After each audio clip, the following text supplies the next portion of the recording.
जो हैं अच्छे कॉमेडियन, अच्छे हास-रस अभिनेता और अभिनेत्रियाँ आते रहे हैं। लेकिन सबसे पहली अभिनेत्री, हास-रस अभिनेत्री जिसे हम कहते हैं, वो कौन थी क्या आप जानते हैं? वो थी टुनटुन। आज हम आपको टुनटुन की पर्सनल और प्रोफ़ेशनल लाइफ़ के ही कुछ इंटरेस्टिंग और दिलचस्प किस्से बयान करेंगे। टुनटुन उर्फ़ उमा देवी खत्री का जन्म 9 जुलाई 1923 को उत्तर प्रदेश के अमरोहा जिले के एक छोटे से गाँव में हुआ था।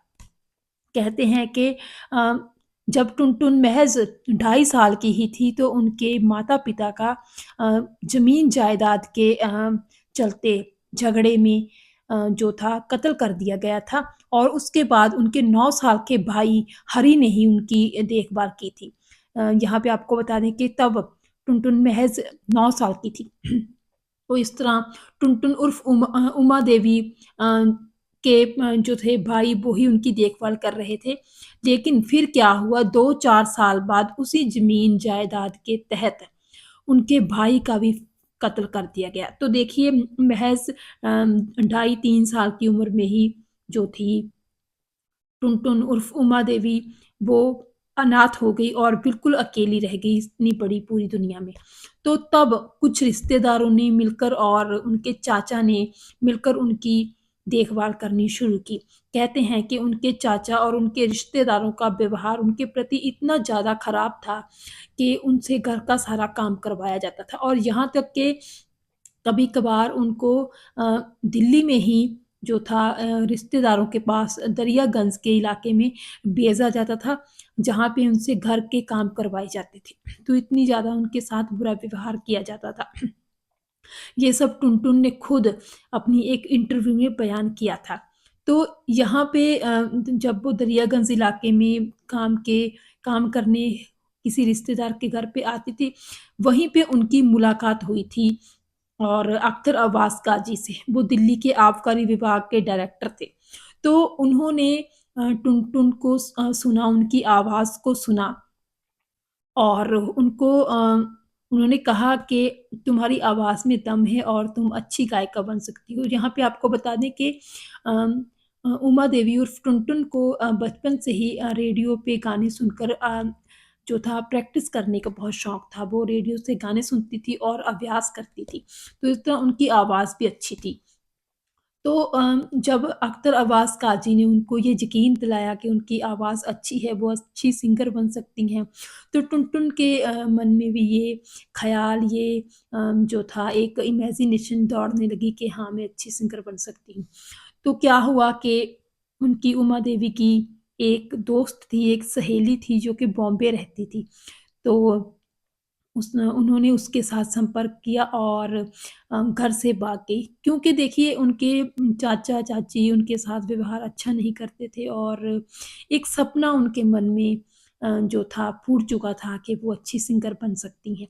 तो इस तरह वो भागकर बॉम्बे आ गई और वहाँ पे उनको डायरेक्टर से मिलवाया गया और फिर अरुण आहूजा जो कि एक जाने-माने डायरेक्टर और एक्टर थे और कमला देवी जो कि गोविंदा के माता-पिता थे, उनसे उनको मिलवाया गया और उन्होंने ही उनको नौशाद जी के पास भेजा। नौशाद जो कि जाने-माने संगीतकार हैं।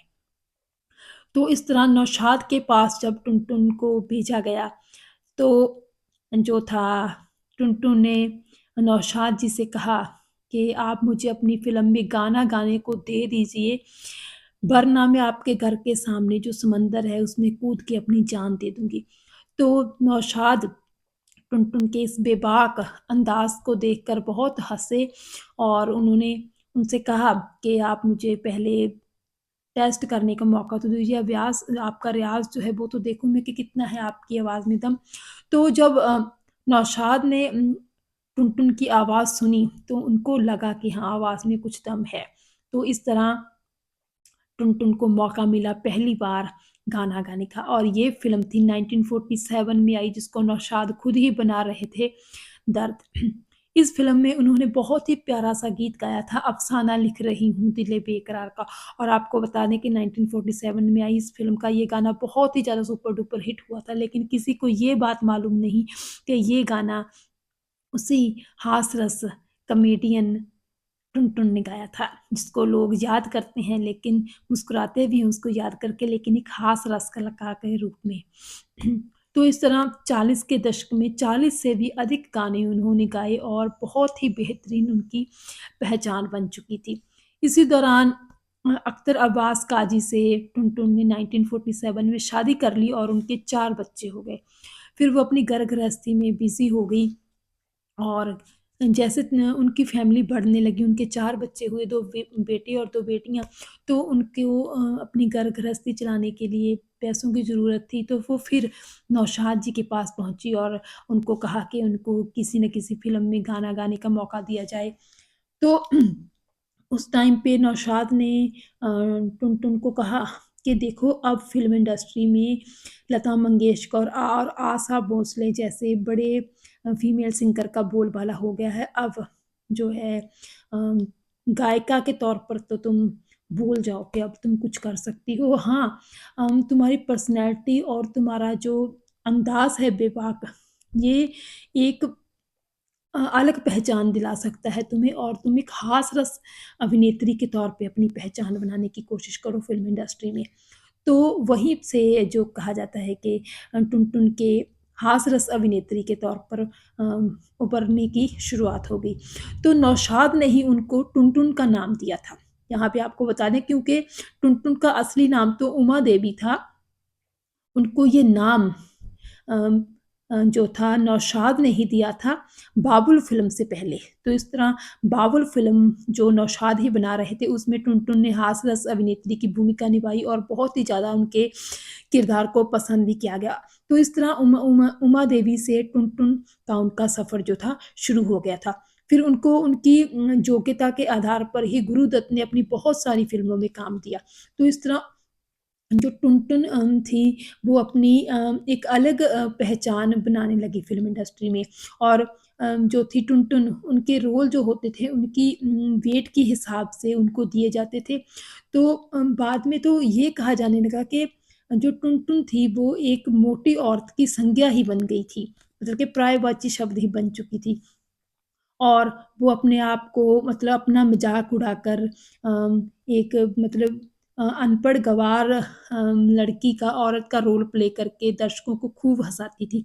इस दौरान की उनकी जो फ़िल्में थी, वो थी Udan Khatola, Baaz, Aar Paar, Miss Coca Cola, Mr and Mrs 55, Kohinoor, Naya Andaz 12 O clock, दिल अपना प्रीत पराई, कभी अंधेरा कभी उजाला, मुजरिम, एक फूल चार कांटे, कश्मीर की कली, सीआईडी 909, दिल और मोहब्बत, एक बार मुस्कुरा दो और अंदाज़ जैसी फ़िल्में। उन्होंने हर फ़िल्म में अपनी अलग छाप छोड़ी। तो तब तक तो उनका रुतबा भी इतना बन चुका था कि जो रोल थे वो उनको देखकर लिखे जाते थे। उनकी इमेजिनेशन को मन में बिठाकर लिखते थे स्टोरी मेकर उनके रोल। तो इस तरह उन्होंने बहुत सारी बेहतरीन फ़िल्मों में काम किया और दर्शकों को खूब प्रभावित किया और उनकी एक स्पेशल बात ये होती थी कि वो उनको अपने कैरेक्टर को निखारने में लैंग्वेज का, भाषा का सहारा नहीं लेना पड़ता था बल्कि वो अपने बेबाक अंदाज़ से ही जो थी अपने रोल में, अपने किरदार में जान फूँक देती थी। 70 के दशक में भी उनकी लोकप्रियता रही लेकिन धीरे-धीरे उनकी लोकप्रियता जो थी कम होने लगी। असल में तो उनका दौर 40 और 50 का या फिर 40 का दौर उनका एक एज़ अ गायिका का था और उसके बाद 50 से 60 का दौर उनका एक फीमेल हास्यरस अभिनेत्री के तौर पे था। तो 70 के दशक तक आते-आते उनकी लोकप्रियता थोड़ी कम हो गई। उन्होंने नमक हराम और कुर्बानी जैसी फ़िल्मों में हालाँकि काम किया लेकिन वो लोकप्रियता वैसी नहीं रही थी जैसे पहले पर थी। तो ये तो मतलब कुदरत का असूल ही है, नियम ही है कि हर एक आर्टिस्ट है उसका एक टाइम पे उभार होता है, फिर वो बहुत पीक पर चला जाता है तो बाद में डिक्लाइन भी शुरू हो जाता है। तो इस तरह अगर उनकी आखिरी फ़िल्म की बात करें तो 1990 में कसम धंधे की उनकी आखिरी फ़िल्म थी। अ, अगर उनके करियर में उनके निभाए रोलों की बात करें, तो बॉलीवुड में हालाँकि उनको स्टीरियोटाइप्स रोल ही मिले, जिसमें उनका खूब मज़ाक उड़ाया जाता था। वो एक ऐसी औरत महिला का किरदार निभाती थी जो कि अ, शादी के लिए मर्दों के पीछे भागती थी, अपना खुद का मज़ाक उड़ाती थी, अपने आप को अनपढ़, फूहड़ औरत के रूप में पेश करती थी। लेकिन फिर भी अपना मज़ाक उड़वाकर भी वो दर्शकों के दिल में अपनी अलग पहचान बनाने में ज़रूर कामयाब होती थी और फ़िल्म में उनकी एंट्री को, उनके पहले सीन को ही देखकर लोग मुस्कुरा देते थे। तो बाबुल, हाफ टिकट और पंडित और पठान जैसी फ़िल्म में वो रोल ऐसे ही कर रही थी जैसे आज के बड़े टॉप कॉमेडियंस जो हैं वो कर रहे हैं।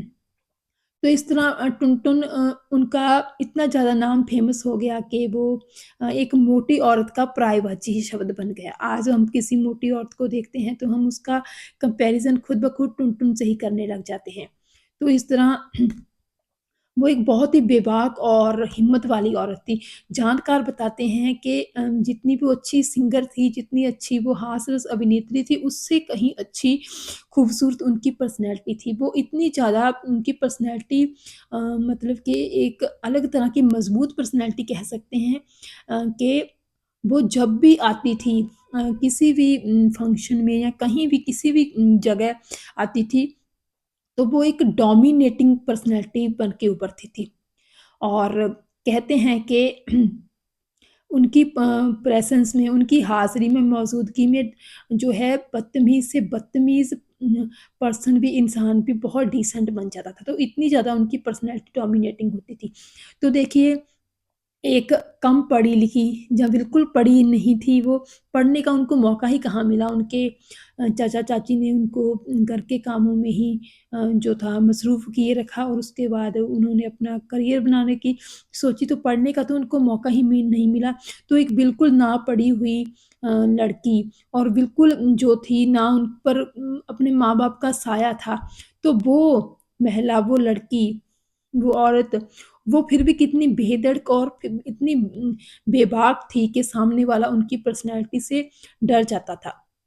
तो इतनी चतुर चालाक उनकी पर्सनैलिटी थी अपने आप में बहुत ही ज़्यादा उनको डोमिनेटिंग पर्सनैलिटी हम कह सकते हैं। तो यही चीज़ जो थी फ़िल्म इंडस्ट्री में उनके किरदारों में भी नज़र आती है हमें, जब वो हर किरदार में अपने अम, रोल का प्ले करती हैं, तो कहीं न कहीं उनकी पर्सनल पर्सनैलिटी का झलक जो है दर्शकों को देखने को मिलता है। तो इस तरह बहुत ही ज़्यादा जो है उनका फ़िल्म इंडस्ट्री में जो सफ़र है फ़िल्मी एज़ अ हास-रस हीरोइन तो वो बहुत शानदार रहा और आज भी लोग उनको याद करते हैं, उनकी शानदार एक्टिंग की बदौलत और शानदार उनकी अदाकारी की बदौलत। तो इस तरह बहुत ही ज़्यादा उन्होंने जो था अपना एक्टिंग करियर में नाम बनाया, पहचान बनाई। तो देखिए कितने एक छोटे से गाँव से होकर वो एक इतनी बड़ी फ़िल्म इंडस्ट्री में अपने आप को उन्होंने स्थापित किया और हालाँकि उनका कोई भी जानकार, कोई भी करीबी नहीं था फ़िल्म इंडस्ट्री में, लेकिन फिर भी अपने टैलेंट की बदौलत कह सकते हैं या फिर अपनी मज़बूत इरादे की बदौलत वो वहाँ तक पहुँच गई, जहाँ पर पहुँचने का लोग सपना ही देख सकते हैं। तो इस तरह 2003 में उनका देहांत हो गया। तो आज भी लोग जो है और आने वाले समय में भी टुनटुन को उनके शानदार अभिनय की बदौलत हमेशा याद करते रहेंगे।